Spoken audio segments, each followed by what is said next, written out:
Hello and welcome back to another video. In this problem, we're asked what is the volume in cubic centimeters of a right rectangular prism that has a length of 4 centimeters, a width of 9 centimeters, and a height of 10 centimeters. So if we have a right rectangular prism right here, right, and this isn't going to be a perfect drawing, but you get the idea.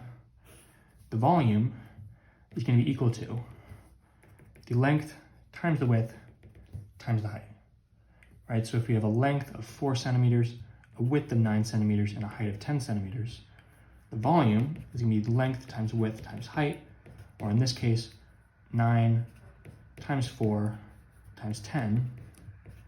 9 times 4 is 36, so this is 36 times 10, which is 360.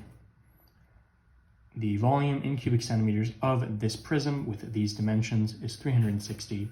It's just as easy as plugging it into the formula for the volume and getting your final answer.